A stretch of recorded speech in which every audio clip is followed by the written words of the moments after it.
ठीक है, आज स्टार्ट करने जा रहे हैं with another chapter biological classification. कल के क्वेश्चंस आप लोग को क्लियर हुए? जो थोड़े बहुत क्वेश्चंस डिस्कस करते हैं पीवाईक्यूज, तो आप लोग ने खुद से कुछ प्रैक्टिस की है? Okay, very nice. ठीक है, अब देखो सबको मेरी आवाज क्लियर है ना? आज का चैप्टर इंपॉर्टेंट है। आज के चैप्टर में बेसिकली बायोलॉजी क्लासिफिकेशन, किसी को पता है हम यहाँ पे किसके बारे में बात करने वाले हैं?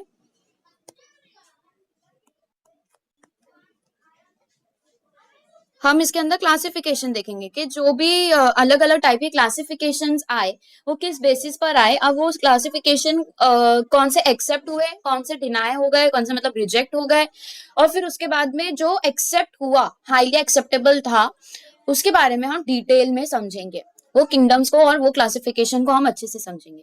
तो इस चैप्टर में आपको बताया गया है अबाउट मोनेरा, जो कि हो जाता है बैक्टीरिया का पार्ट। ठीक है, दूसरा आ जाता है प्रोटिस्टा। ठीक है, फिर आ जाएगा आपका फंजाई। ये तीन के बारे में इसके अंदर डिटेल्ड एक्सप्लेनेशन बताया हुआ है। इसके अलावा जो प्लांटे है उसके लिए हमारे पास किंगडम प्लांटे पड़ा है, और एनिमल के लिए एनिमल किंगडम पड़ा है चैप्टर।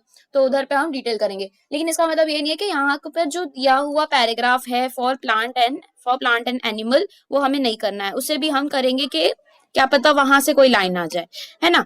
तो अभी देखो बायोलॉजी क्लासिफिकेशन, इसका इंपॉर्टेंस मैं बता देती हूँ। यहाँ से 2 से 3 क्वेश्चन बनते हैं और ये चैप्टर इंपॉर्टेंट है।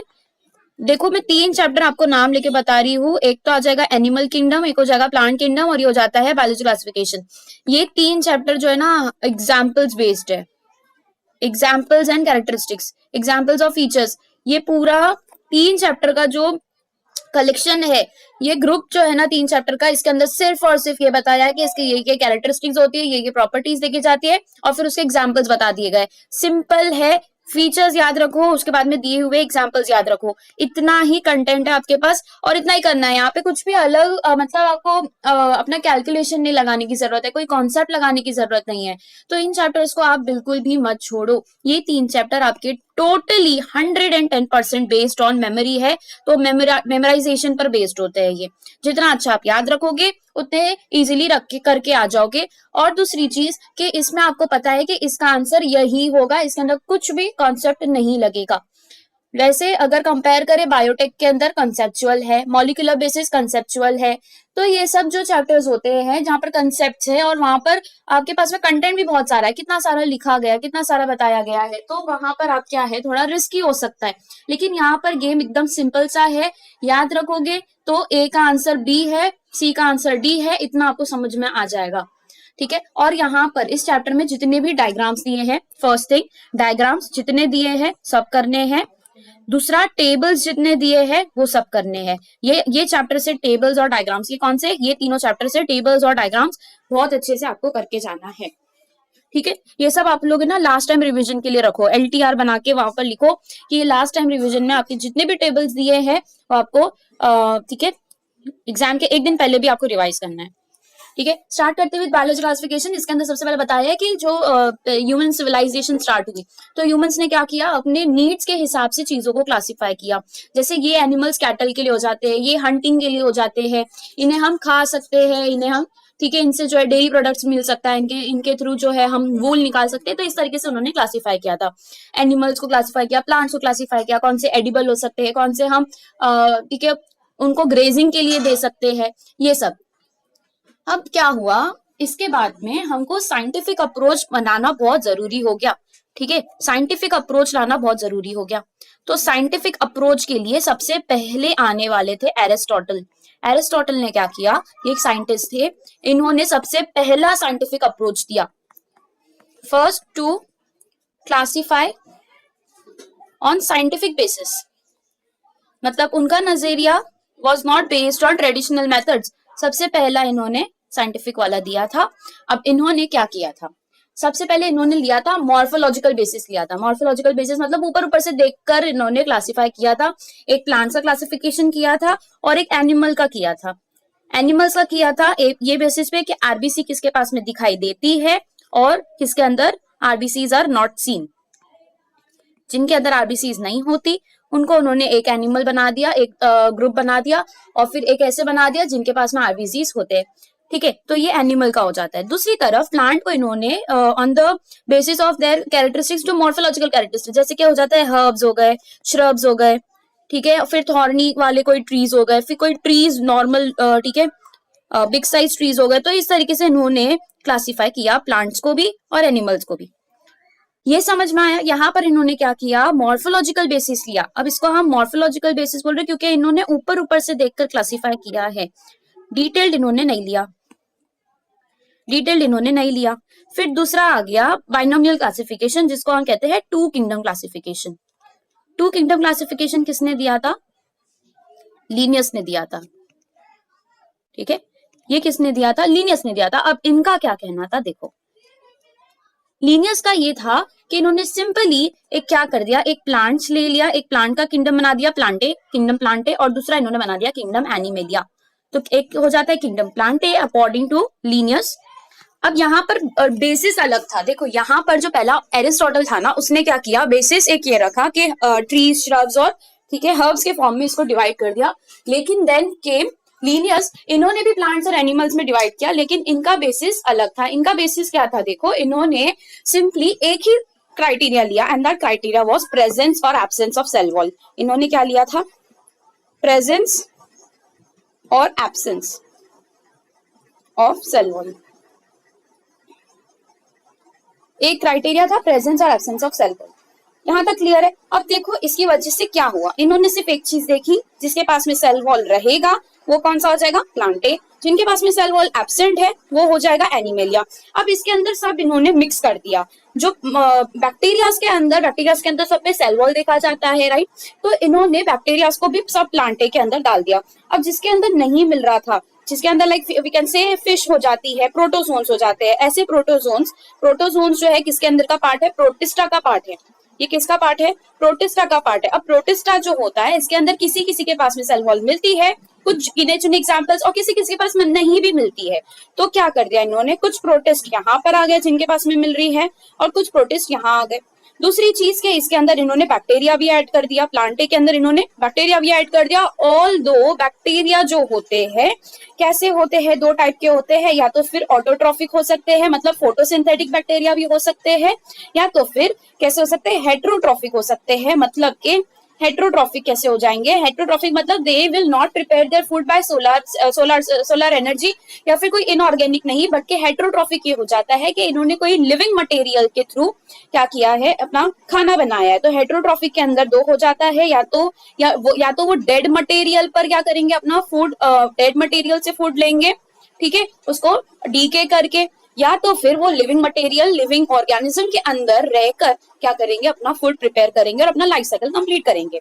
जो डेड वाले पर रहते हैं उनको हम कहते हैं, या फिर जो टीके करने का काम करते हैं उनको हम कहते हैं सेप्रोफाइटिक। ठीक है, तो या तो सेप्रोफाइटिक हो सकते थे, या तो फिर अगर वो कैसे रह रहे, लिविंग ऑर्गेनिज्म में रह रहे, we can say them parasitic.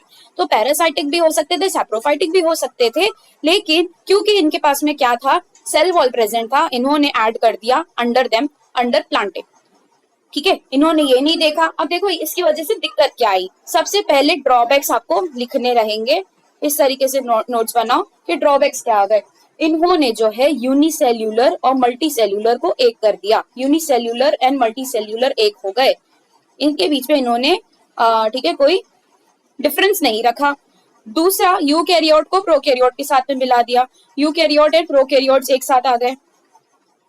और क्या देख रहे हैं हम यहाँ पर, फोटोसिंथेटिक नॉन फोटोसिंथेटिक के साथ आ गए। फोटोसिंथेटिक मतलब क्या हो जाता है, ऑटोट्रॉफिक वाले, ऑटोट्रॉफिक वाले किसके साथ में आ गए, नॉन फोटोसिंथेटिक के साथ में। नॉन फोटोसिंथेटिक कौन से हो जाते हैं, हेट्रोट्रॉफिक हो जाते हैं। तो इस तरीके से इन्होंने मिला दिया। ठीक है, अब जैसे यहाँ पे बताया है क्लैमिडोमोनास और स्पायरोगारा, ये दोनों एक ही जगह पर आ गए। ऑल्दो क्लैमिडोमोनास कैसा होता है, यूनिसेल्यूलर एल्गे होता है, स्पायरोगारा मल्टीसेल्यूलर एल्गे होता है। तो इनको इन्होंने क्या कर दिया, एक जगह रख दिया। दूसरा कि इन्होंने जो प्रोकैरियोटिक होता है और जो यूकैरियोटिक होता है उसको भी इन्होंने क्या कर दिया, मिला दिया। और तीसरी चीज, इन्होंने वॉल्स का कॉम्पोजिशन भी नहीं देखा। ठीक है, जो सेल्यूलोसिक सेल वॉल का कॉम्पोजिशन इन्होंने नहीं देखा। सेल वॉल का कॉम्पोजिशन भी डिफर करता है। सेल वॉल तो इन्होंने देखी, कॉम्पोजिशन नहीं देखा। लेकिन यहाँ पर देखो, अगर कोई प्लांट है, ठीक है, जो प्लांट का सेल वॉल होता है, जो प्लांट का सेल वॉल होता है वो कैसा होता है, मुझे जल्दी से बताओ, जल्दी से बताओ। प्लांट का सेल वॉल कैसा, कॉम्पोजिशन क्या मिलता है उसके अंदर सबसे ज्यादा? सेल्यूलोसिक होता है। वेरी गुड, तो सेल्यूलोसिक होता है, वेरी नाइस, सेल्यूलोसिक होता है। तो इन्होंने सेल्यूलोसिक को एक जगह कर दिया। अब इसके अंदर क्या होता है, पेप्टिडोग्लाइकन होता है। पेप्टिडोग्लाइकन मतलब ये एक वी कैन से एक ऐसा स्ट्रक्चर होता है जिसके अंदर पेप्टाइड्स भी होते हैं, अमाइनो एसिड्स भी होता है, और ग्लाइकन मतलब शुगर भी होता है। ये दोनों से बना होता है। इसका दूसरा नाम होता है म्यूरिन। ठीक है, तो म्यूरिन वाला जो सेल वॉल था उनको इन्होंने इकट्ठा कर दिया। इसी को हम क्या कहते हैं, म्यूरिन कहते हैं। ये दोनों को इन्होंने इकट्ठा रख दिया। ये सारे ड्रॉबैक्स थे, ये सारे पॉइंट्स जो है इन्होंने कंसीडर नहीं किए थे। क्या क्या पॉइंट्स थे वो? सबसे पहले क्या था, यूनिसेल्युलर और मल्टी सेल्युलर को मिला दिया। दूसरा क्या था कि यूकैरियोट को प्रोकैरियोट से मिला दिया। थर्डली क्या देखा इन्होंने कि फोटोसिंथेटिक और नॉन फोटोसिंथेटिक को एक साथ कर दिया। अगर अब वो फोटोसिंथेसिस के थ्रू खाना बना रहा है या फिर पैरासाइट की तरह रह रहा है, इट डज नॉट मैटर, वो पूरा क्या हो गया, एक जगह पर आ गया। तो वो भी एक ड्रॉबैक हो गया, राइट। फिर चौथा इन्होंने क्या किया, सेल वॉल का कॉम्पोजिशन नहीं देखा। सेल्यूलोसिक सेल वॉल को पेप्टिडोग्लाइकन वाले सेल वॉल्स के साथ में, ऐसे दोनों ऑर्गेनिजम्स को इन्होंने एक ही जगह पर रख दिया। ये कौन थे, जल्दी बताओ, कौन सा क्लासिफिकेशन था ये? फास्ट, कौन सा क्लासिफिकेशन? लीनियस का टू किंगडम क्लासिफिकेशन था। Two kingdom system of classification इन्होंने देखा। अब क्या हुआ विद टाइम, हाँ वो भी कह सकते हो। तो इसमें क्या हुआ, बेसिकली विद टाइम हमें इसके ड्रॉबैक समझ में आने लगे कि प्लांट से काम नहीं चल रहा, एनिमल से काम नहीं चल रहा, तो हमें क्या करना है, एक और एक किंगडम की जरूरत है। अब क्या हुआ यहाँ पर, इसमें कुछ पॉइंट्स यहाँ पर इन्होंने बताए हैं आपकी एनसीईआरटी में कि कुछ अदर कैरेक्टरिस्टिक्स या फिर कुछ अदर बेसिस, ठीक है, अदर बेसिस क्या देखने लगा, इनको इंपॉर्टेंट समझ में आने लगा, किसको, साइंटिस्ट को, क्या अदर बेसिस इंपॉर्टेंट समझ में आने लगे जो कंसिडर करने चाहिए थे, लेकिन पिछले दोनों क्लासिफिकेशन में वो कंसिडर नहीं किए गए थे। फर्स्टली इसके अंदर बताया है कि सेल का स्ट्रक्चर कैसा है। सेल स्ट्रक्चर के मतलब कि वो यूकैरियोट है या प्रोकैरियोट है, ये इनको देखना चाहिए था। दूसरा इन्होंने बताया कि नेचर ऑफ वॉल कैसा है। अगर सेल वॉल है तो उसका नेचर क्या है, मतलब कि उसका कॉम्पोजिशन क्या है। नेचर ऑफ सेल वॉल मतलब उसका कॉम्पोजिशन कैसा है, ठीक है। और फिर नेक्स्ट बताया है mode of nutrition. Mode of nutrition से क्या मतलब हो जाता है कि इनका न्यूट्रिशन किस टाइप का है, या वो फोटोसिन या तो ऑटोट्रॉफिक होते हैं या फिर कैसे हैं, हेट्रोट्रॉफिक है, ठीक है। ये इन्होंने कंसिडर करने का बहुत जरूरी समझा। तो इस बेसिस पे आगे आप देखोगे इन सब जो हैबिटेट इनका क्या है, इनके बेसिस पर क्लासिफाई किया गया है, ठीक है। और फिर मोर मेथड्स ऑफ रिप्रोडक्शन के इनके अंदर असेक्सुअल देखा जाता है या सेक्सुअल देखा जाता है या फिर बोथ, इसके बेसिस पे क्लासिफाई करना चाहिए था। और लास्टली आ जाता है कि इवोल्यूशनरी रिलेशनशिप्स, ये सब चीजें, ये सब क्राइटेरिया होने लगा कि now these are the criteria जिसके बेसिस पे हमें क्लासिफाई करना रहेगा। इवोल्यूशनरी रिलेशनशिप मतलब हम क्या देखेंगे यहाँ पर कि ये किस तरीके से इवॉल्व हुए हैं और अपने एंसेस्टर के साथ किस तरीके से रिलेटेड रहते हैं, मतलब क्या सिमिलैरिटीज वो शेयर करते हैं। तो ये सब पॉइंट्स नाउ दे फाउंड कि ये भी इंपॉर्टेंट है, इनको भी कंसीडर करना चाहिए। क्या क्या चीज, सेल स्ट्रक्चर क्या है, नेचर ऑफ वॉल क्या है, nature of cell wall, mode of nutrition क्या है, उनका हैबिटेट क्या है, मतलब वो कैसे सराउंडिंग्स प्रेफर करते हैं, ठीक है। जैसे कि अगर आप बैक्टीरिया स्टार्ट करेंगे, वहां पर देखोगे आप आर्के बैक्टीरिया जैसे कैसे होते हैं, वो उनको सारे टाइप के एक्सट्रीम कंडीशंस वो एक्वायर कर सकते हैं, उनके अंदर वो रह सकते हैं, ठीक है, उनको वो चल जाएगा। लेकिन कुछ ऐसे यू बैक्टीरियाज होते हैं जो कि एक्सट्रीम कंडीशंस पर नहीं रह सकते, तो उनके हैबिटेट के अकॉर्डिंग, फिर उनका टाइप ऑफ रिप्रोडक्शन कैसा है उसके according, and then finally evolutionary relationships के बेसिस पर, ठीक है। अब यहाँ पर क्या हुआ, नेक्स्ट आए RH विटटेकर। इन्होंने क्या किया, ये सब चीजों को सबसे पहले कंसिडर करके कैसा क्लासिफिकेशन दिया, 5 किंगडम क्लासिफिकेशन दिया। ये इंपॉर्टेंट है और इसी के बारे में बात की गई है, ठीक है। 5 किंगडम क्लासिफिकेशन इन्होंने दिया। कौन सा क्लासिफिकेशन दिया इन्होंने, क्वेश्चन आता है, हाँ बहुत ही, ठीक है। तो अब यहाँ पर देखो कि 5 किंगडम क्लासिफिकेशन क्वेश्चंस बहुत बार आए हैं कि ये किसने दिया था, ठीक है। 5 किंगडम क्लासिफिकेशन जो है वो किसने दिया था, RH विटेकर ने दिया था। अब जो ये जो 5 किंगडम क्लासिफिकेशन है, इसके बारे में हम डिटेल में बात करेंगे। ठीक है, अब 5 किंगडम क्लासिफिकेशन में क्या हुआ, इसके अंदर से कुछ पॉइंट्स इन्होंने कंसीडर किए, जैसे कि सेल स्ट्रक्चर की बात की गई थी कि कैसा होना चाहिए, यूकैरियोटिक प्रोकैरियोटिक, ये कंसीडर कर लिया। सेल वॉल इनके अंदर प्रेजेंट है या नहीं है, ये भी इन्होंने कंसीडर किया, और उसका कॉम्पोजिशन क्या है, ये भी इन्होंने कंसीडर किया। फिर मोड ऑफ न्यूट्रिशन इन्होंने कंसीडर किया। इन्होंने हैबिटेट कंसीडर नहीं किया था बेटा। फिर उसके बाद में इन्होंने, ठीक है, एक चीज, ठीक है, जो अपना ये रहता है, ठीक है, टाइप ऑफ रिप्रोडक्शन, वो भी इन्होंने कंसीडर नहीं किया था। इवोल्यूशनरी रिलेशनशिप्स इन्होंने कंसीडर किया था, मगर उसके अलावा जो एक्स्ट्रा पॉइंट इन्होंने कंसीडर किया वो था बॉडी ऑर्गेनाइजेशन। बॉडी ऑर्गेनाइजेशन मतलब इनके सारे एग्जाम्पल्स के अंदर सिर्फ सेल्यूलर लेवल देखा जाता है कि सिर्फ सेल के बने हैं, या फिर इनके अंदर जो है टिश्यू लेवल भी देखा जाता है, ऑर्गन लेवल देखा जाता है, या ऑर्गन सिस्टम भी देखा जाता है। ठीक है, सबको पता है ये सारे लेवल ऑफ ऑर्गेनाइजेशन के बारे में, या मैं बताऊं? सबको पता है बॉडी ऑर्गेनाइजेशन के बारे में, सबको पता है ना? ठीक है, और दूसरा इन्होंने देखा था कि न्यूक्लियर मेम्ब्रेन इनके पास में प्रेजेंट है या नहीं, ये इन्होंने एक एक्स्ट्रा बेसिस रखा था। न्यूक्लियर मेम्ब्रेन प्रेजेंट है या नहीं, न्यूक्लियर मेम्ब्रेन प्रेजेंट नहीं है तो ऑफकोर्स वो प्रोकैरियोट में आ जाएगा, न्यूक्लियर मेम्ब्रेन प्रेजेंट है तो यूकैरियोट में आ जाएगा। इतना आपको याद रखना है, ये RH विटेकर का था और यहाँ से क्वेश्चन आया है। ठीक है, ध्यान दोगे। अभी RH विटेकर में इन्होंने 5 किंगडम बना दिए। मोनेरा के अंदर बैक्टीरिया, प्रोटिस्टा के अंदर सारे यूकैरियोटिक आ जाएंगे और यूनिसेल्युलर आ जाएंगे। ठीक है, यूनिसेल्युलर टाइप के वो रहते हैं। दूसरा आ जाएगा thirdly fungi, Plantae and animalia. ठीक है, इनके अंदर जो है इन्होंने रिप्रोडक्शन कंसिडर किया था, but this is not given in your table.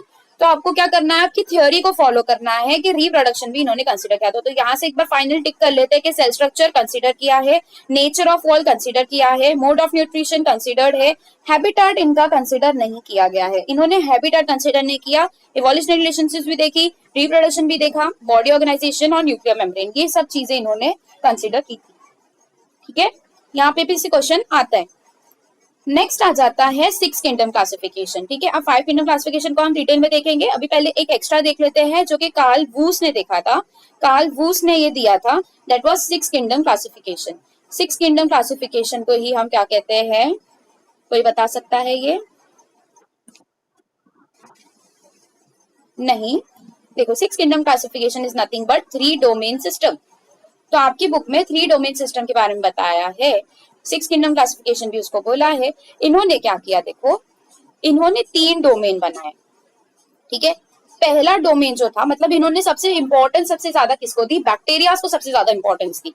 Bacterias को इन्होंने 3 डोमेन इन्होंने बनाए, राइट? तो बैक्टीरिया को 2 डोमेन दे दिया, पहला और दूसरा डोमेन किसको दे दिया, बैक्टीरिया को दे दिया। एक के अंदर उन्होंने आर्के बैक्टीरिया को ऐड किया और दूसरी जगह यू बैक्टीरिया को ऐड किया, और जो तीसरा डोमेन था ना, इसके अंदर बाकी सब ऐड कर दिया। फंजाई भी आ गए, प्रोटिस्टा भी आ गए, प्लांटे भी आ गए, और क्या आ गए, एनिमेलिया भी आ गए। तो इन्होंने 3 डोमेन बनाए, लेकिन यहाँ पर 6 क्या देखे जा रहे, किंगडम्स देखे जा रहे, इसीलिए हम इसको क्या कहते हैं, 6 किंगडम क्लासिफिकेशन। आर्के बैक्टीरिया 1 किंगडम हो गया, यू बैक्टीरिया दूसरा, तीसरा, चौथा, पांचवा, छठा, तो इसीलिए हम इसे क्या कहते हैं, 6 किंगडम क्लासिफिकेशन कहते हैं। दैट वाज गिवन बाय अभी नाम लिखा कार्ल वूस। यस, ठीक है।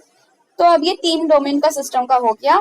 अब यहाँ पर जो प्रॉब्लम्स आ रही थी, इनको क्या किया, 5 किंगडम क्लासिफिकेशन जैसी आया, इन्होंने ये सारी प्रॉब्लम्स क्लियर कर दी।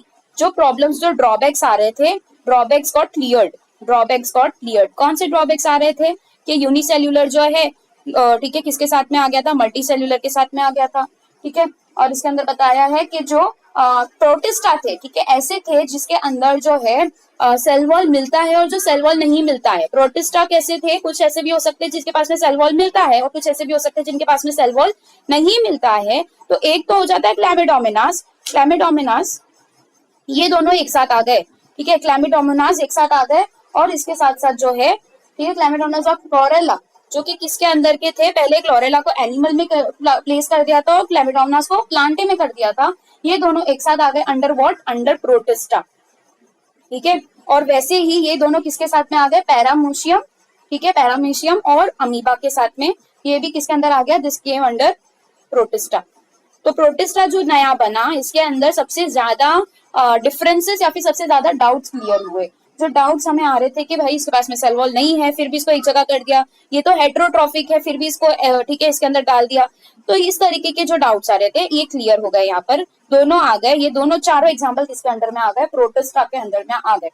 ठीक है, अब यहाँ पर आपका डाउट उठेगा कि क्लैमिडोमोनास और क्लोरेला ये आपको बताया है अंडर प्रोटिस्टा।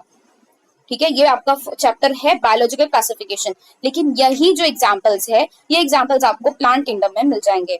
तो अब यहाँ पर क्वेश्चन उठता है कि क्लैमिडोमोनास और क्लोरेला ये प्रोटिस्टा के अंदर थे, तो now we are talking plant kingdom में हम दोनों को देखेंगे, क्लैमिडोमोनास और क्लोरेला ये सारे एल्गे के अंदर के एग्जांपल्स हो जाते हैं। क्लोरेला तो इवन एडिबल होता है और क्लैमिडोमोनास क्लोरोफाइशी के अंदर आता है, जो ग्रीन एल्गे होते हैं उसके अंदर क्लैमिडोमोनास एग्जांपल दिया है। तो क्लैमिडोमोनास आखिर है क्या, देखो जब हम किसी ठीक है एक एग्जाम्पल को लेते हैं, उसको जब हम क्लासिफाई कर रहे हैं तो इम्पोर्टेंस ये नहीं है कि वो क्या चीज है, इम्पोर्टेंस ये है कि क्लासिफाई हमने किस बेसिस पर किया है।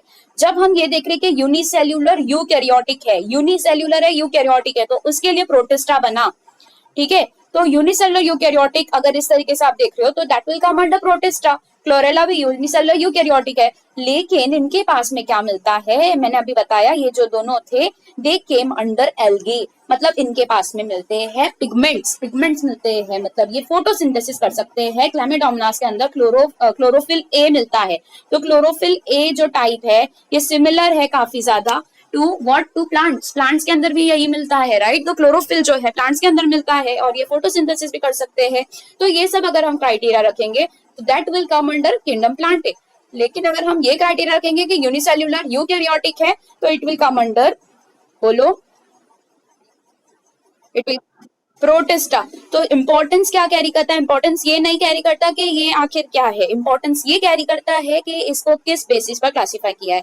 तो आर.एच. विटेकर ने सबको अलग अलग ठीक है ग्रुप वाइज क्लासिफिकेशन उनको करना था, इसीलिए इन्होंने क्या किया, गड़बड़ या फिर कंफ्यूजन दूर करने के लिए एक प्रोटिस्टा एक अलग किंगडम दे दिया। लेकिन जब हम प्लांट किंगडम के बारे में जब स्पेशल चैप्टर पढ़ेंगे वहां पर हमारा फोकस होता है on all the type of organisms जो फोटोसिंथेसिस कर सकते हैं।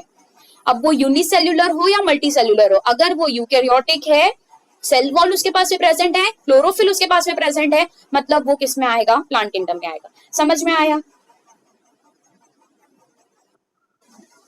सबको समझ में आ गया।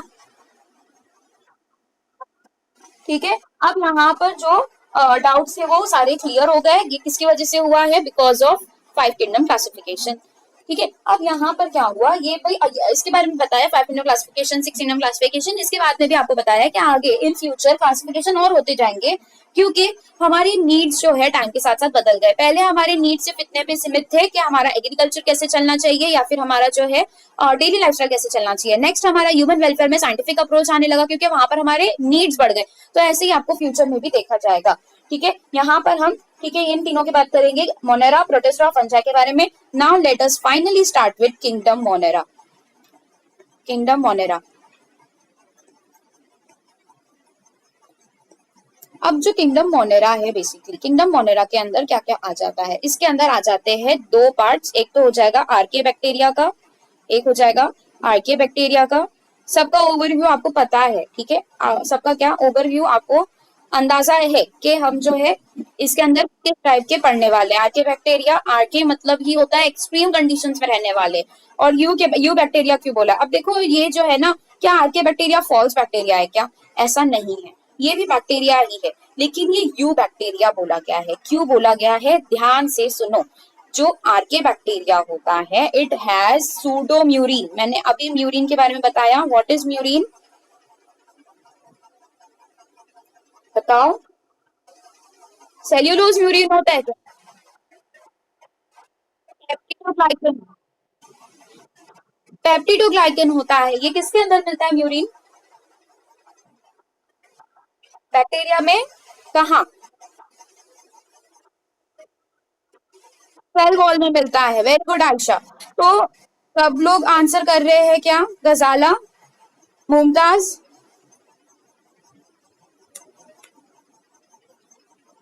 ठीक है, very good Rushda, very good. तो ठीक है, हाँ, सबको समझ में आ रहा है क्या, जिसको सबको समझ में आ रहा है एक बार हैंड रेज कर दो अगर समझ आ रहा है तो, हैंड रेज कर दो अगर समझ में आ रहा है सबको तो।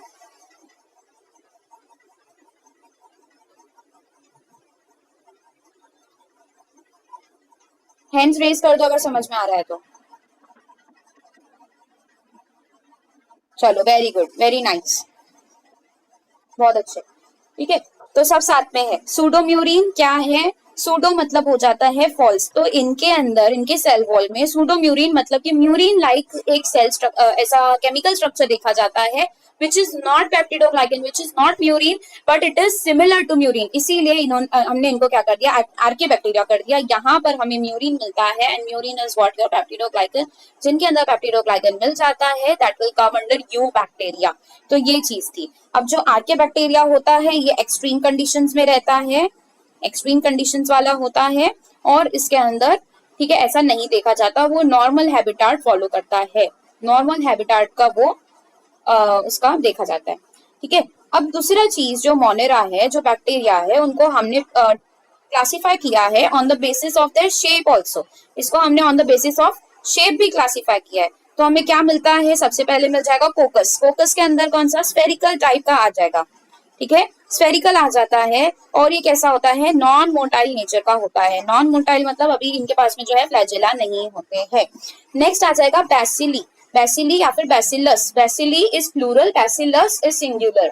तो बैसिली कैसा हो जाता है, रॉड शेप टाइप का हो जाएगा। रॉड शेप मतलब ऐसे सिंपल स्ट्रेट शेप के जो बैक्टीरियाज होते हैं उनको हम कह देते हैं बैसिलस टाइप के। कोकस सिंपली स्फेरिकल शेप के होते हैं, we call them as coccus. फिर आ जाता है विब्रियो। विब्रियो मतलब आपके हो जाएंगे कॉमा शेप। कॉमा शेप मतलब एग्जैक्टली कॉमा शेप वो नहीं होते हैं, इस तरीके के एग्जैक्टली नहीं दिखते हैं। उनके अंदर ये दिखाई देता है कि ऊपर से दे आर काफी ब्रॉड होते हैं, और नीचे इस तरीके के they are like kind of tilted. ठीक है, थोड़े से बेंट होते हैं, तो ऐसे शेप को हम कॉमा शेप बोल देते हैं। ठीक है, ये कैसे हो जाएंगे, विब्रियो। फिर आ जाते हैं स्पिरिलम। स्पिरिलम के अंदर वो आ जाएंगे जो कैसे होंगे, स्पाइरल शेप होंगे, और इनके पास में क्या मिलता है, जस्ट अ सेकंड।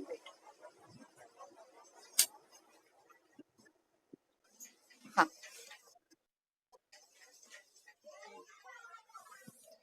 ठीक है, कहाँ थे, विब्रियो, स्पिरिलम। ठीक है, इनके स्पाइरल शेप के होते हैं। ठीक है, इनके पास में मिलता है फ्लैजेला। वेरी गुड, फ्लैजेला होता है, दे आर देयरफॉर मोटाइल, ये मोटाइल नेचर के होते हैं। अब स्पाइरल होते हैं मतलब इस तरीके के स्पाइरल देखे जाते हैं, और इनके पास में फ्लैजेला यहाँ पर प्रेजेंट होता है। तो ये हो जाते हैं स्पिरुलम। चार शेप याद हो जाएंगे।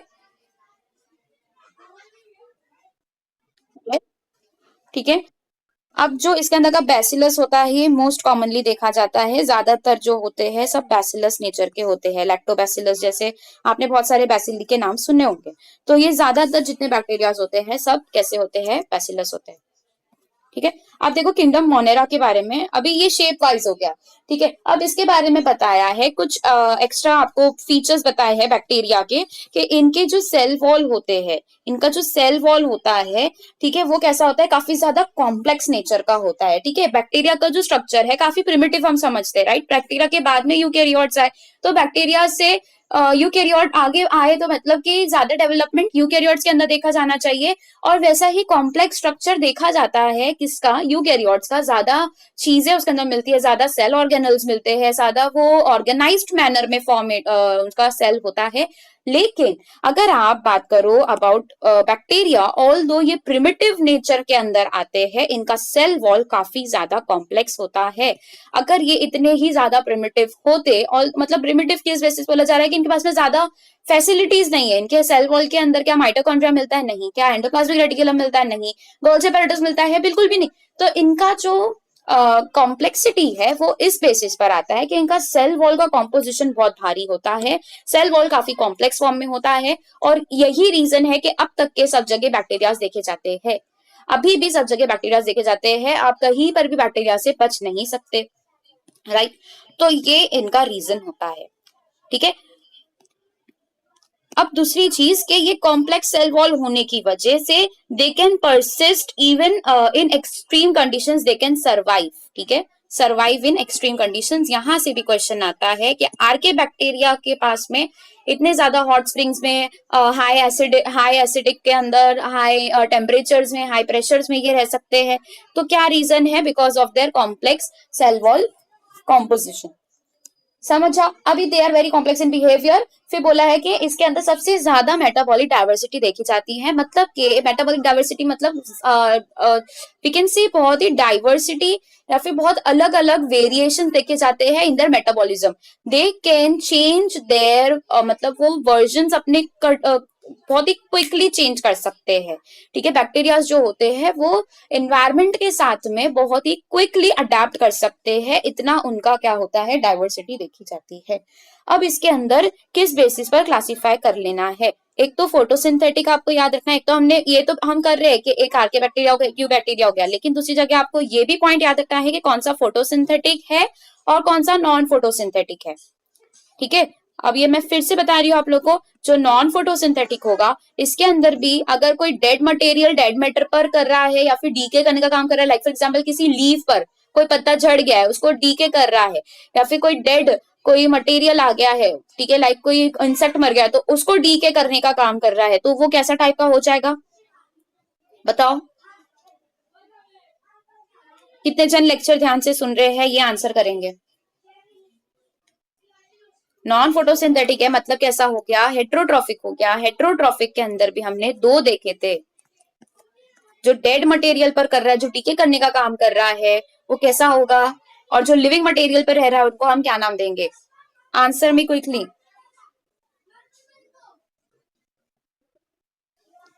ऑटोट्रॉफिक बेटा कैसे, यहाँ पर मेरे को समझ नहीं आ रहा। ऑटोट्रॉफिक मतलब फोटोसिंथेसिस कर रहा है ना, वहां पर तो किसी लिविंग ऑर्गेनिज्म किसी डीके से किसी डेड मटेरियल से कुछ लेना देना ही नहीं है। ऑटोट्रॉफिक तो फोटोसिंथेटिक वाले हो जाते हैं।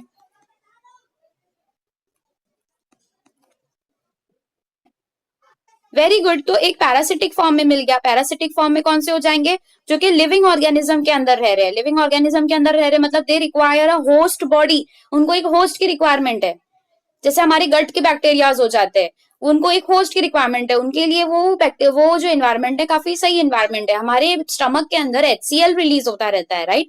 HCl कैसा है, हाईली एसिडिक नेचर हमारा ये ठीक है, ये केमिकल का होता है, लेकिन वहां पर भी वो रह सकते हैं। तो पैरासिटिक वो पैरासिटिक नहीं बोलेंगे उन्हें, क्योंकि पैरासिटिक तब बोलेंगे जब वो वहां पर कोई डिजीज ला रहा हो। ठीक है, हमारा जो होता है ये सिम्बायोटिक रिलेशनशिप होता है। सिम्बायोटिक रिलेशनशिप भी हम देखेंगे, इसीलिए हमारी बॉडी के अंदर कुछ ऐसे सर्टेन बैक्टीरिया होते हैं जो कि हेल्पफुल होते हैं और हमारी बॉडी में रहना जरूरी होता है।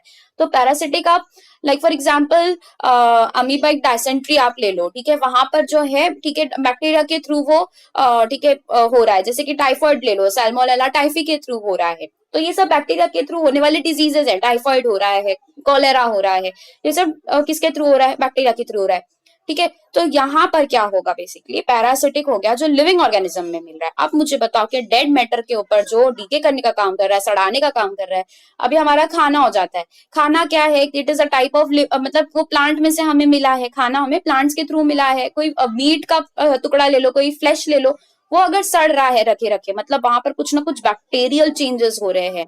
वहां पर बैक्टीरिया क्या हो रहा है? क्या? Saprophytic, very good, saprophytic. Saprophytic क्या करते हैं? डीके करने का काम करते हैं। समझ में आया अभी? ये दो मैं चीज आपको बता रही हूँ, मतलब मेरे को समझ में इससे ये आता है कि कौन ध्यान से सुन रहा है कौन नहीं सुन रहा है। तो सेप्रोफाइटिक किसने बोला था?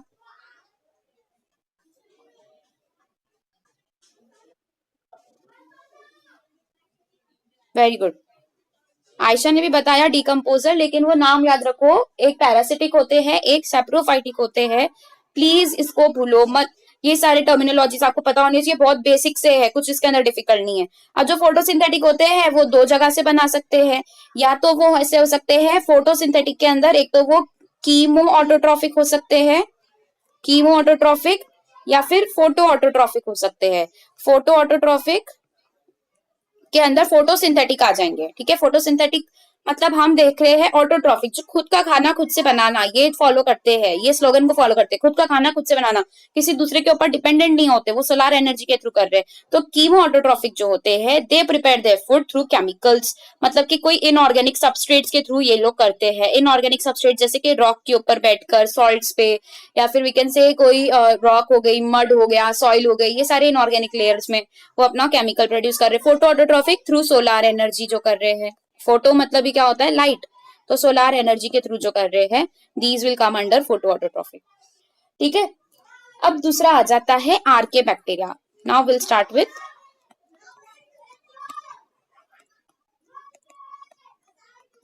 अब आर्के बैक्टीरिया के बारे में क्या बताया है। ये सबसे ज्यादा हार्श इन्वायरमेंट्स में रहेंगे, सबसे ज्यादा हार्श इन्वायरमेंट्स में ये रह सकते हैं। रीजन आप लोग बताओ, चलो जल्दी,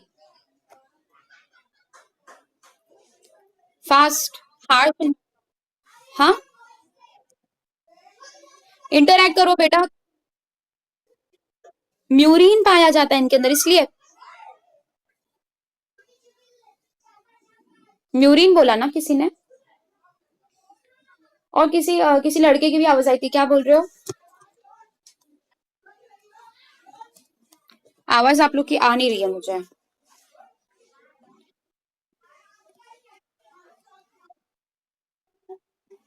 सेल वॉल रिजिड होती है, ठीक है, सेल वॉल तो बाकी सबकी भी रिजिड होती है, प्लांट की भी सेल वॉल रिजिड होती है, लेकिन इनका सेल वॉल जो होता है इसका कॉम्पोजिशन बहुत अलग होता है। सेल, फिर आप क्या, सूडोम्यूरिन इनके अंदर मिलता है, ठीक है। सूडोम्यूरिन की वजह से इनको हम आर्के बैक्टीरिया में ऐड कर रहे हैं, यू बैक्टीरिया में नहीं कर रहे। मेन रीजन आर्के बैक्टीरिया में ऐड करने का ये है कि सेल वॉल कॉम्पोजिशन इनके अंदर बहुत ज्यादा कॉम्प्लेक्स नेचर का मिलता है, ठीक है। मतलब ऐसा मिलता है कि सेल वॉल को ब्रेक नहीं कर सकता, ऐसा सेल वॉल मिलता है which will not get affected, cell wall which will not get affected due to what, due to high pressures, due to high temperature, pH, due to high pH, या फिर we can say high acidity या फिर basicity की वजह से कोई फर्क नहीं पड़ेगा उन्हें, या फिर एनवायरमेंट हो, टेम्परेचर हो, लो टेम्परेचर हो, या फिर सॉल्टी रीजन्स की वजह से इन्हें कोई फर्क नहीं पड़ेगा। ऐसा सेल वॉल कॉम्पोजिशन इतना कॉम्प्लेक्स देखा जाता है, ये रीजन है। और ये क्वेश्चन आप लोग को आता है, यहाँ से क्वेश्चन आता है, दिस इज इंपॉर्टेंट, तो आप लोग भी मार्क करो, ठीक है। अच्छा, बाकी चैप्टर्स के जो स्टार्टिंग के चैप्टर्स हमने किए हैं उसके आप लोग को पीडीएफ्स मिले क्या? कौन से चैप्टर पे मिले? ओके, सेल साइकिल का मिला, बायोमोलिक्यूल्स का मिला,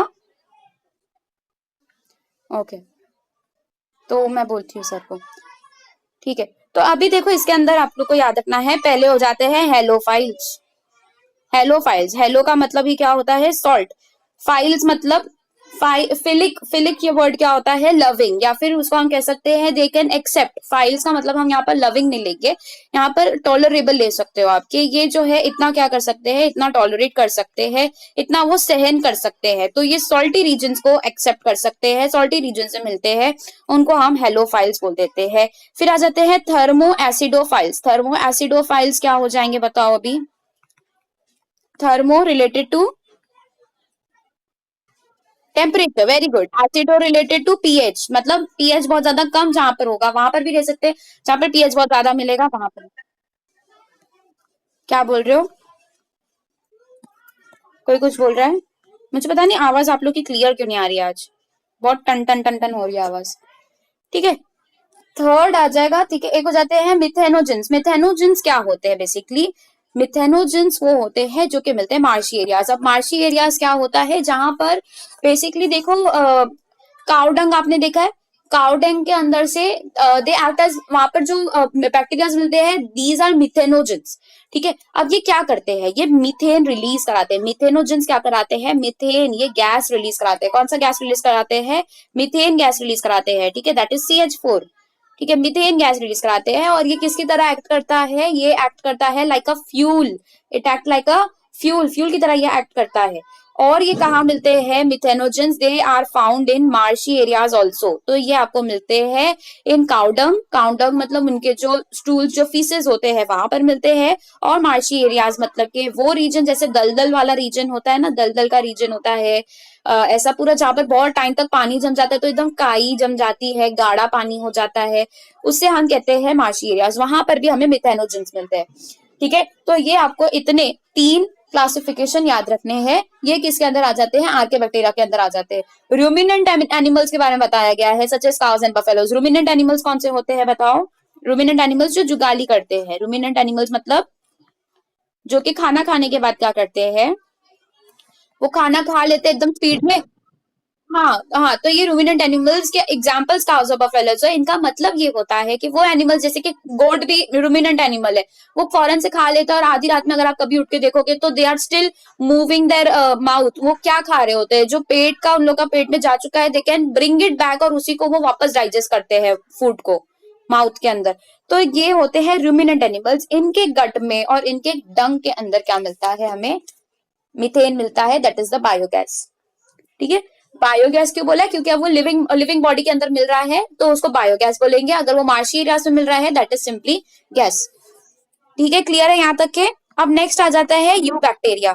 यू बैक्टीरिया ट्रू बैक्टीरिया है। यू बैक्टीरिया को ट्रू बैक्टीरिया क्यों बोला गया है, बिकॉज ऑफ प्रेजेंस ऑफ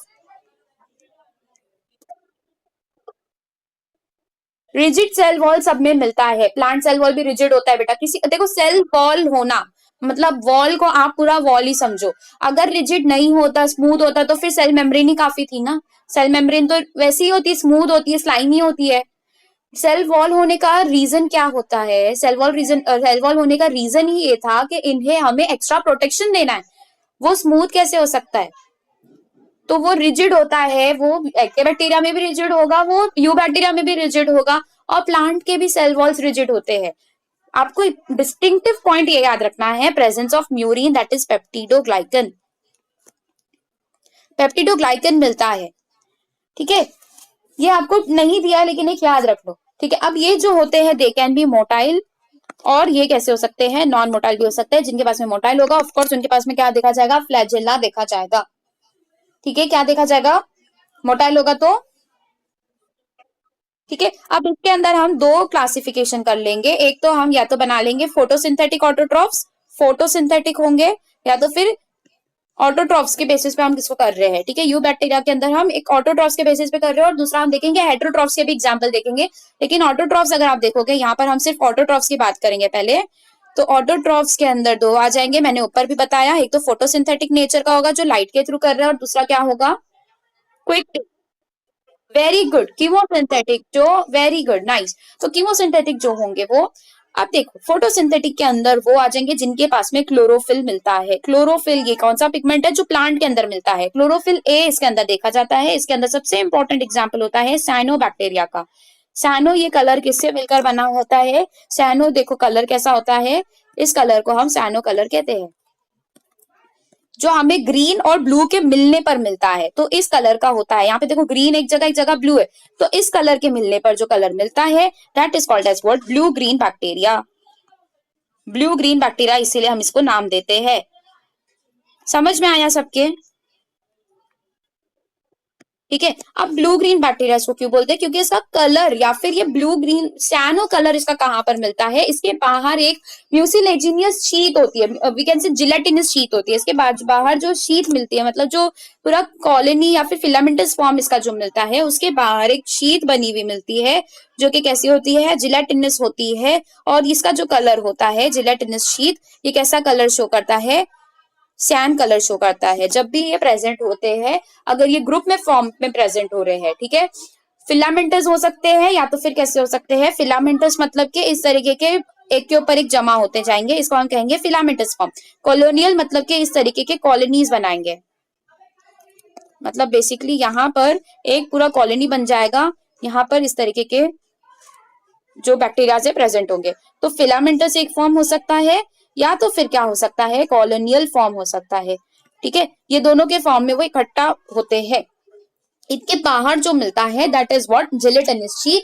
और ये जो जिलेटिनस शीट होता है ये इन्हें बचाता है through any from any kind of outside pressure, या फिर आउटसाइड एक्सट्रीम कोई चीज हो जाती है कोई, उससे बचाने के लिए जिलेटिनस शीट होता है। ठीक है, और ये जो जिलेटिनस शीट होता है, ठीक है, इसी को हम म्यूसिलेजिनियस शीट भी बोलते हैं, याद रखो। ये कहाँ दिया है तो डायग्राम देखो, इसीलिए मैं बोल रही हूँ डायग्राम यहाँ पर बहुत जरूरी है। म्यूसिलेजिनस शीट आप बोलोगे कि option A B C D मैंने सारे देख लिए, इसके अंदर कहीं पर भी जिलेटिनस शीट नहीं है। मैंने तो थ्योरी के अंदर पढ़ा था जिलेटिनस शीट था, आपने थ्योरी पढ़ी लेकिन डायग्राम नहीं पढ़ा। म्यूसिलेजिनस शीट भी बोला गया है जिलेटिनस को। ठीक है, तो अभी हमने बात कर ली अबाउट फोटोसिंथेटिक। फोटोसिंथेटिक जो होंगे इनका हैबिटेट कैसा हो सकता है, ये आपको सब जगह मिलेंगे, मतलब नॉर्मल कंडीशंस में सब जगह मिलेंगे। टेरेस्ट्रियल हो सकते हैं, नॉर्मल कंडीशंस में मरीन भी हो सकते हैं, मतलब आपके ओशंस वगैरह, और फ्रेश वाटर भी हो सकते हैं, रिवर्स हो जाती है, ठीक है, या फिर कोई आपके पॉन्ड वगैरह हो जाते हैं, वो फ्रेश वाटर्स भी मिल सकते हैं। तो टेरेस्ट्रियल भी हो सकते हैं, फ्रेश वाटर्स भी हो सकते हैं, फ्रेश वाटर में भी मिल सकते हैं, और आपके मरीन एनवायरनमेंट में भी ये मिल सकते हैं। इनके अंदर जो पिगमेंट प्रेजेंट होता है कौन सा होता है, कौन सा पिगमेंट मिलता है इनके अंदर? क्लोरोफिल ए मिलता है। ध्यान से सुनो, chlorophyll A. Am I going too fast? Am I going too fast? बेटा बहुत जल्दी जल्दी पढ़ रहे हैं क्या, थोड़ा स्लो जाओ क्या, बताओ मुझे। सही है ना। अब इसके अंदर मिलता है हेट्रोसिस्ट। जैसे मैंने बताया ये फोटोसिंथेटिक नेचर के होते हैं, ठीक है। अच्छा, हेट्रोसिस्ट जो है आपके कैसे हो जाएंगे, वो केमिकल वाले इसमें आ जाएंगे। तो ये एक एग्जांपल आपको लेना है। यहाँ पर एग्जांपल सबसे ज्यादा किसका होगा, साइनोबैक्टीरिया का, ब्लू ग्रीन एल्गे का। ब्लू ग्रीन एल्गे ग्रुप है, ठीक है, ये एक ग्रुप है, ये एक बैक्टीरिया का नाम नहीं है। ब्लू ग्रीन एल्गे के अंदर आपके एग्जाम्पल्स आ जाते हैं, ठीक है। अब कीमोसिंथेटिक के अंदर वो आ जाएंगे जो केमिकल्स के थ्रू क्या करते हैं, केमिकल्स का ब्रेकडाउन करवाते हैं और अपना फूड प्रिपेयर करते हैं। ब्रेकडाउन करवा के क्या करेंगे, फूड प्रिपेयर करेंगे। अब ये केमिकल्स इन्हें मिलेंगे कहाँ से, I told you, mud, soil, और इसके अलावा ये कहाँ पर मिल सकते हैं, जो कि बहुत सारे इनऑर्गेनिक सब्सटेंस जो उनको मिल सकते हैं, that can be released from plants as well. वो प्लांट्स के ऊपर कोई पैरासाइट के फॉर्म में नहीं रह रहे हैं, इनको हम अभी भी ऑटोट्रॉफिक इसलिए मानेंगे क्योंकि प्लांट का जो प्रोडक्ट इन्हें मिलता है उसके थ्रू उसका ब्रेकडाउन करते हैं। ये प्लांट को किसी तरीके का डिस्ट्रॉय नहीं कर रहे, उसको डीके नहीं कर रहे, कुछ नहीं। इसीलिए हम इसे किसमें ऐड करते हैं, ऑटोट्रॉफिक में ऐड करते हैं, क्योंकि ये क्या करवाते हैं, बहुत इंपॉर्टेंट, नाइट्रोजन फिक्सेशन कराते हैं। तो जो नाइट्रोजन फिक्सेशन होते हैं, पहली बात तो वो आर्के बैक्टीरिया या यू बैक्टीरिया है नाइट्रोजन फिक्सेशन कराने वाले, ठीक है। दूसरी चीज, यू बैक्टीरिया के अंदर भी कौन से वाले हैं, फोटोसिंथेटिक होते हैं या कीमो, ठीक है, हाँ, ठीक है। अब दूसरे आ जाते हैं आपके, ठीक है, कीमोसिंथेटिक के अंदर जो नाइट्रोजन का फिक्सेशन कर सकते हैं, उसका ऑक्सीडेशन कर सकते हैं, ठीक है। अब दूसरा क्या हो जाएगा कि ये एटीपी प्रोडक्शन किसके थ्रू करते हैं, नाइट्रोजन की तरफ से करते हैं। और नाइट्रोजन के अंदर कौन से, जैसे नाइट्राइट्स, नाइट्राइट्स या फिर नाइट्रेट्स, ये सब के फॉर्म में जो केमिकल्स मिल जाते हैं उसका फिक्सेशन करते हैं, ठीक है। अब ये एक पॉइंट यहाँ का रह गया कि ये जो है ब्लूम्स बनाते हैं। ब्लूम्स का मतलब पता है किसी को, आप देखो यहाँ क्या, देखो वो ब्लूमिंग अलग है। यहाँ पे ये मैंने बनाया है एक ऐसा, मतलब पानी का जो कॉर्नर का रीजन होता है जहाँ पे दलदल जैसा कुछ बन जाता है, वहां पे हम देखते हैं ग्रीन कलर का पूरा झाग बन जाता है, मतलब पूरा एक फोम बन जाता है, बेसिकली एक फोमी स्ट्रक्चर वहां पर बन जाता है। फोमी स्ट्रक्चर बन जाता है, मतलब इस तरीके का कुछ उठा उठा सा दिखता है, तो इसे हम कहते हैं ब्लूम्स, ठीक है, इसे हम कहते हैं ब्लूम्स। और ये जो ब्लूम्स होते हैं इनको निकालना बहुत मुश्किल होता है। तो ये ब्लूम्स कौन फॉर्म करते हैं, साइनोबैक्टीरिया फॉर्म करते हैं। ये वाटर बॉडीज को पल्यूट कर देते हैं, खराब कर देते हैं, क्योंकि अब now these water bodies can not be use for any, किसी भी यूज के बचते ही नहीं है, यूजलेस हो जाते हैं। ऐसे वाटर बॉडीज को आप किसी भी इसमें यूज नहीं कर सकते हो। और ये नाइट्रोजन फिक्सेशन भी करवाते हैं, इसका किसके थ्रू होता है, हेट्रोसिस्ट के थ्रू होता है। मतलब कि देखो ये जो फिलामेंटस फॉर्म है इसके अंदर एक सिस्ट फॉर्म हो जाता है जिसको हम कहते हैं हेट्रोसिस्ट। सिस्ट मतलब किसी भी तरीके का कैविटी बन जाना, यहाँ पर बन जाएगा एक हेट्रोसिस्ट। इसके अंदर क्या होता है, इसके अंदर वो ठीक है, बेसिकली यहाँ पर ऑक्सीजन एब्सेंट होता है, नाइट्रोजन फिक्सेशन जो होता है ऑक्सीजन एब्सेंट होता है, यहाँ पर हो रहा होता है, ठीक है, हेट्रोसिस्ट के अंदर हो रहा होता है। तो इनके पास में बाकी का चीजें जो है वहां पर वो ऑक्सीजन के साथ में अपना दे कैन इंटरैक्ट, लेकिन एक इनको अगर नाइट्रोजन फिक्सेशन करवाना है तो दे रिक्वायर अ हेट्रोसिस्ट, जिसके अंदर वो एटमॉस्फेयर के सारे नाइट्रोजन को फिक्स करके नॉर्मल फॉर्म में फॉर प्लांट के लिए अवेलेबल करवाते हैं। तो ये सिम्बायोटिक फॉर्म में मिलते हैं विद प्लांट्स।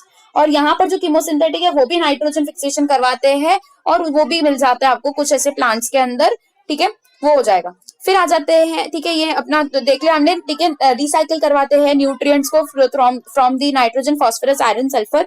तो इसके अंदर कौन से आ जाएंगे, ठीक है, sulphur bacteria, sulphur containing bacteria आ जाएंगे। सल्फर कंटेनिंग बैक्टीरिया जिनको ऑक्सीजन नहीं चाहिए रहता, they require sulphur for fixation for ATP production, ठीक है। जिनको ऑक्सीजन चाहिए रहता है वो अलग टाइप के हो जाएंगे, जिनको ऑक्सीजन नहीं चाहिए, ठीक है, फॉर एटीपी प्रोडक्शन, वो अलग टाइप के हो जाएंगे। क्लियर है यहाँ तक के? Next will move on to heterotrophic. अभी हमने ऑटोट्रॉफिक सारे देख लिए, ठीक है। अब देखेंगे,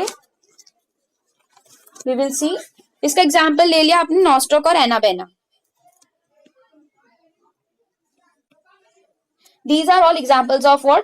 These are examples of जिनको ऑक्सीजन के साथ रिक्वायरमेंट हो सकता है, मतलब ऑक्सीजन के होते हैं, और they can also what, they can do nitrogen fixation, cyanobacteria. ये 3 एग्जाम्पल याद रखने हैं, ठीक है। अब यहाँ पर ये क्या करते हैं, इनका रोल होता है रिसाइकलिंग ऑफ नाइट्रोजन। ये क्या किसका रिसाइकलिंग करते हैं? Recycling of nitrogen, sulphur, phosphorus, इन सब का, आयरन का, इन सब का, ठीक है। नेक्स्ट आ जाते हैं अभी एनऑक्सीजेनिक। कौन से है? ये एनऑक्सीजेनिक है। जो सल्फर कंटेनिंग वाले होते हैं ये एनऑक्सीजेनिक होते हैं, मतलब के वो इन एब्सेंस ऑफ ऑक्सीजन भी ये रह सकते हैं। एनऑक्सीजेनिक मतलब एनारोबिक भी मान सकते हैं, ठीक है। तो जैसे इसके अंदर एग्जांपल आ जाता है ग्रीन सल्फर बैक्टीरिया हो गया, ठीक है। नॉन सल्फर बैक्टीरिया दूसरे हो जाएंगे, purple sulphur bacteria, green sulphur bacteria. Sulphur bacteria के अंदर कौन से एग्जांपल्स आ जाएंगे? ग्रीन सल्फर बैक्टीरिया और पर्पल सल्फर बैक्टीरिया, ठीक है। Because of the presence of अलग डिफरेंट पिगमेंट्स इनके अंदर होते हैं, बिकॉज ऑफ दोज पिगमेंट्स इनका कलर अलग देखा जाता है, तो ग्रीन सल्फर बैक्टीरिया हो जाते हैं और एक पर्पल सल्फर बैक्टीरिया, ठीक है। अब नेक्स्ट अपना पॉइंट है about heterotrophic bacteria. Heterotrophic, autotroph के अंदर हमने फोटोसिंथेसिस के थ्रू जो अपना खाना बना सकते हैं वो देख लिया, कीमोसिंथेसिस के थ्रू जो कर सकते हैं उनके एग्जांपल्स देख लिए। Now we need to see heterotrophs. Heterotroph कौन से 2 बताए हैं मैंने, बताओ? अभी तो 2 बार पढ़ लिया ना हमने हेट्रोट्रॉफिक नेचर। Very good. एक लड़की मुझे सिर्फ आंसर कर रही है, मतलब बाकी के बच्चे कर क्या रहे हैं?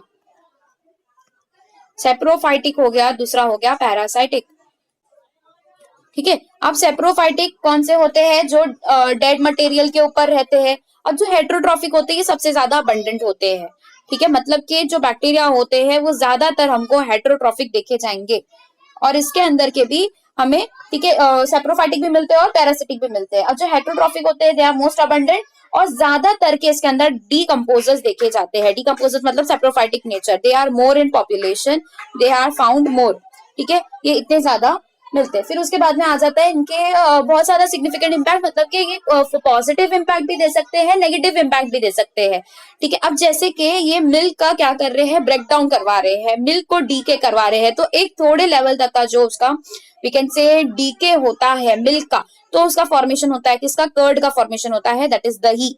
दही फॉर्म हो रही है, तो this is forming from because of saprophytic bacteria lactobacillus. यहाँ पर कौन काम कर रहा होता है? लैक्टोबैसिलस काम कर रहा होता है। लैक्टोबैसिलस अगेन कैसे शेप का होगा ये लैक्टोबैसिलस? शेप बताओ। रॉड शेप का होगा, रॉड शेप होता है लैक्टोबैसिलस। फिर एंटीबायोटिक प्रोडक्शन करवा रहे हैं, तो एंटीबायोटिक बन रही है कोई भी, तो वो भी किसके थ्रू होती है? ठीक है, इनके थ्रू होती है। अब एंटीबायोटिक्स जो होता है ये भी बैक्टीरिया के थ्रू हो रहा है। हम बैक्टीरिया को किल करने के लिए we are giving some different types of bacteria, तो उसका वो क्या करवा रही है? डीके करवा रही है। फिर दूसरा आ जाता है नाइट्रोजन फिक्सेशन के थ्रू। नाइट्रोजन फिक्सेशन हो रहा है, ये भी एक हेट्रोट्रॉफिक बैक्टीरिया के थ्रू होता है।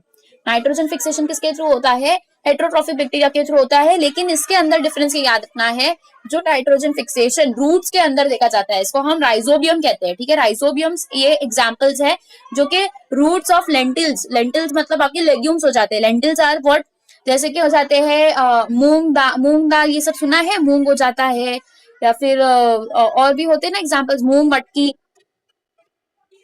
हाँ, मतलब वही लेग्यूम्स के अंदर वो सारे आ जाते हैं। तो पीस हो जाते हैं, जैसे जिसको हम क्या कहते हैं, मटर कहते हैं। तो ये सब एग्जांपल्स आ जाते हैं। उसका क्या करवा रहे हैं? ये नाइट्रोजन फिक्सेशन करवा रहे हैं। तो इसका एक कॉमन आपको फीचर लिखना है सैप्रोफाइटिक और पैरासिटिक को छोड़कर, कि ये क्या क्या काम करवा रहे हैं। एंटीबायोटिक प्रोडक्शन करवाएंगे, कर्ड फॉर्मेशन करवाएंगे और नाइट्रोजन फिक्सेशन करवाएंगे।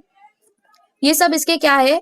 कॉमन यूसेज, अच्छी यूसेज बताया है कि ये हमारी लाइफ के लिए, ह्यूमन अफेयर्स के लिए किस तरीके से इंपॉर्टेंट होता है। और इसके बाद में बताया है कि कुछ एक्ट एज पैथोजन ऑल्सो, तो पैरासिटिक नेचर के जो मिलते हैं उसके अंदर के भी एग्जाम्पल्स बताए हैं। पैरासिटिक के एग्जाम्पल्स क्या बताए हैं कि जैसे कि टाइफॉइड, टाइफॉइड जो हो रहा है that is because of word Salmonella typhi. अब ये आउट ऑफ एनसीईआरटी नहीं है, ये आपको in your 12th standard health human diseases के अंदर बताया है। टाइफॉइड सैल्मोनेला टाइफी के थ्रू होता है। अभी जो होते हैं ये तो ह्यूमन को करने वाले हो गए, ठीक है। इसके अलावा जो प्लांट्स को भी डीके कर सकते हैं, क्रॉप्स वगैरह है, एनिमल्स के अंदर फॉर्मेशन, ठीक है, डिजीज बना सकते हैं, वो हो जाते हैं। टाइफॉइड के अलावा कॉलेरा है, ये सारे ह्यूमंस के अंदर क्या करते हैं, कॉलेरा, ये सारे जो है बेसिकली ह्यूमंस के अंदर डिजीज बना रहे हैं। कॉलेरा ये एक डिजीज हो गई, टेटनस हो गया, सिट्रस कैंकर हो गया, ठीक है, सिट्रस कैंकर, टेटनस, इतना याद रखना आप लोग को। अब यहाँ पर ये सारे कैसे हो गए, दीज आर ऑल पैरासिटिक, क्योंकि they require a host organism जो कि खुद कैसा हो, लिविंग हो। डेड लिविंग ऑर्गेनिज्म के अंदर ये टाइफॉइड नहीं ला सकते, कॉलेरा नहीं ला सकते, टिटनस नहीं ला सकते। तो they require what, they require a living host, ठीक है, जिसके अंदर वो क्या कर सके, अपना फर्दर ये कर सके, ठीक है। इतना समझ में आया। अब ठीक है, ऑटोट्रॉफिक और हेट्रोट्रॉफिक के अंदर जो है और एग्जांपल्स बताए हैं। अबाउट माइकोप्लाज्म बता दिया मैंने, नहीं माइकोप्लाज्म बाकी है। अभी इनका रिप्रोडक्शन का टाइप बताया है कि ये रिप्रोडक्शन कैसे करते हैं। नॉर्मली फिजन के थ्रू करते हैं, normally they reproduce through fission. Fission मतलब नॉर्मल क्या होगा, डिविजन होगा, they will get divide, normal division इसके अंदर देखा जाता है। लेकिन जब अनफेवरेबल कंडीशन रहती है, मतलब दे अगर वो कोई ऐसा बैक्टीरिया है, सपोज करते कोई ऐसा बैक्टीरिया है जिसको नॉर्मल टेम्परेचर चाहिए कि ये 30 डिग्री सेल्सियस पर नॉर्मली देखा जाता है, या फिर वो डिवाइड कर सकता है। इसको अगर हम उठा के 5 डिग्री सेल्सियस पर रख देंगे या फिर -5 डिग्री सेल्सियस पर रख देंगे, तो ये क्या करेगा, ये डेड नहीं हो जाएगा, वो अनफेवरेबल कंडीशन में चला जाएगा और वहां पर जाकर ये क्या करेगा, it will form a cyst, एक सिस्ट फॉर्म कर लेगा। और यहाँ पर ये इसको कहते हैं, ये सिस्ट को हम क्या कहते हैं, स्पोर कहते हैं। और इसके अंदर वो डिवाइड होता रहेगा, ठीक है। और जैसी फेवरेबल कंडीशंस आती है ये टूट जाएगा और फिर all the bacteria will get disperse.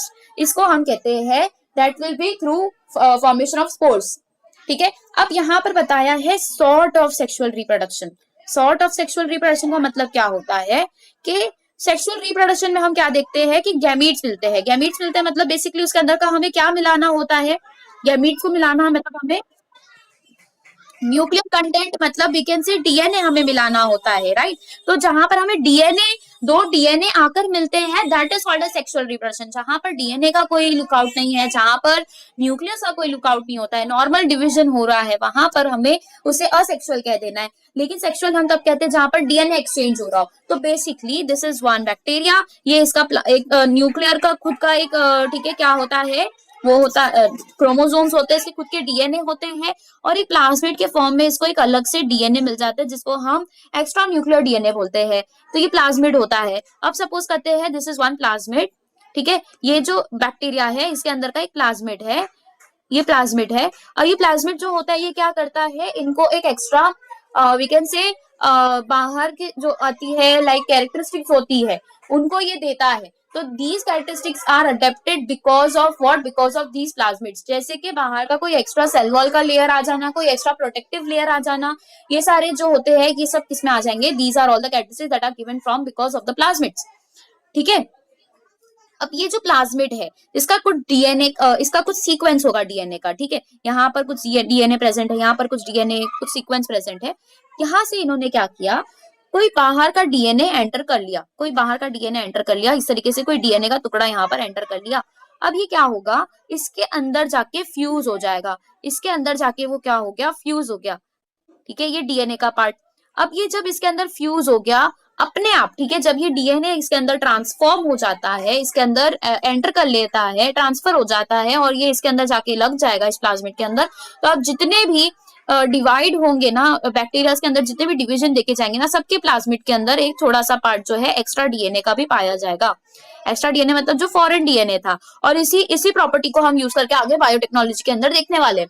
तो इस टाइप का जो ठीक है सॉर्ट ऑफ सेक्सुअल रिप्रोडक्शन इसलिए बोल रहे हैं क्योंकि यहाँ पर ये बाहर का कोई फॉरेन डीएनए अपने अंदर अडॉप्ट कर लेता है, ठीक है, उसे हम कह देंगे what, sort of sexual, not really sexual reproduction, because यहाँ पर गैमिट्स फॉर्मेशन वगैरह नहीं हो रहा है, लेकिन यहाँ पर कोई बाहर का डीएनए आ रहा है जिसकी वजह से क्या हो गया, वेरिएशन देखे जाएंगे, राइट। मियोसिस में क्या हो रहा था, दो अलग अलग क्रोमोसोम्स आके मिल रहे थे, तो यहाँ पर अलग अलग मतलब बेसिकली वो दोनों होमोलोगस क्रोमोसोम्स थे, लेकिन अलग अलग क्या थे उनके प्रॉपर्टीज से, अलग सीक्वेंस थे, सीक्वेंस सेम थे मगर अलग उनके अंदर के डीएनए का जेनेटिक मटेरियल जो था वो अलग था, जिसकी वजह से क्या हो गया, यहाँ पर एक्सचेंज होने की वजह से what we can see, variations we can see, और इस वजह से मियोसिस के थ्रू वेरिएशंस होते हैं। तो यहाँ पर भी सब काइंड ऑफ सेम हम मोटिव देख रहे हैं कि यहाँ पर भी क्या हो रहा है, एक्स्ट्रा कोई डीएनए आके इसके अंदर वेरिएशंस ला रहा है। तो अब जो प्रॉपर्टीज इसके अंदर आई है because of this particular extra part of DNA, this is a part of what, sexual reproduction. ये सेक्सुअल रिप्रोडक्शन का पार्ट है, ये सेक्सुअल रिप्रोडक्शन का रिजल्ट होता है जो हमें ये चीजें देखी जाती है। Am I audible, voice is clear है? ठीक है, तो ये पॉइंट है। अब ये सॉर्ट ऑफ सेक्सुअल, यहाँ से भी क्वेश्चन बनता है कि जो ठीक है बैक्टीरिया होते हैं they can show sexual reproduction. Answer आपका ट्रू आएगा या फॉल्स आएगा? फॉल्स।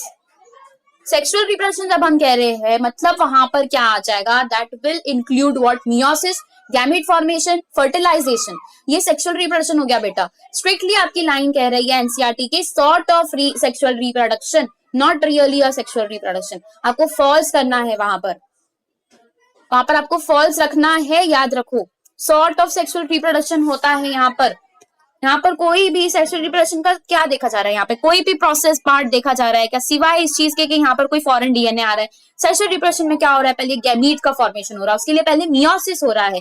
यहाँ पर कोई तरीके का मियोसिस देखा जा रहा है क्या, नहीं, मियोसिस नहीं हो रहा, गैमीट फॉर्मेशन नहीं हो रहा, गैमीट्स के बाद में उसका डिफरेंशिएशन नहीं हो रहा है, ओवम जाइगोट वगैरह कुछ भी यहाँ पर फॉर्म नहीं हो रहा है, नॉर्मल डिवाइड कर रहे हैं वो, बस खाली फॉरेन डीएनए आ गया है। तो सेक्सुअल रिप्रोडक्शन इनके अंदर नहीं देखा जाता, क्या देखा जाता है, sort of reproduction, sort of sexual reproduction. Next आ जाते हैं माइकोप्लाज्मास। माइकोप्लाज्मास के बारे में हमने बात की थी, किस चैप्टर में बात की थी?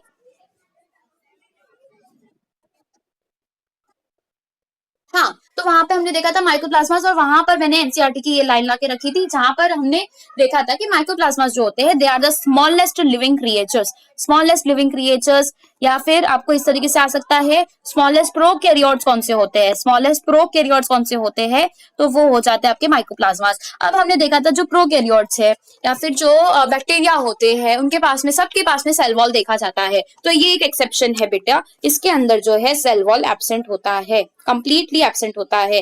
दीज आर वेरी स्मॉल, और इनका जो दूसरा नाम है दैट इज पीपीएलओ। पीपीएलओ का फुल फॉर्म बताओ। यस, ठीक है, प्लूरोनिमोनियम, ठीक है। अब यहाँ पर माइकोप्लाज्मा जो होते हैं इनके पास में सेल वॉल नहीं होता, वो जो होते हैं they are pathogenic in animals, ठीक है। बहुत सारे ऐसे माइकोप्लाज्मास होते हैं जो पैथोजेनिक हो सकते हैं। तो माइकोप्लाज्मास जो होते हैं they are pathogenic to what, plants also and animals also. दूसरी चीज के they can survive without oxygen, मतलब कि ये कैसे हो सकते हैं, एनएरोबिक होते हैं, एनएरोबिक होते हैं, इतना याद रखना है। तो मतलब ऑक्सीजन बंद करने पर ये नहीं मरेंगे, दे आर एनारोबिक, ठीक है। विद दिस आज का पार्ट खत्म हो गया है। कल हम प्रोटिस्टा और साथ ही साथ फंजाई भी करने का ट्राई करेंगे, और अगर फंजाई हो जाता है तो फिर चैप्टर में वायरसेस वायरॉइड्स वाला पार्ट बचता है, ठीक है। तो इसको एक लेक्चर और रिक्वायर्ड रहेगा, ठीक है। सबको समझ में आया? आज का कोई डाउट है?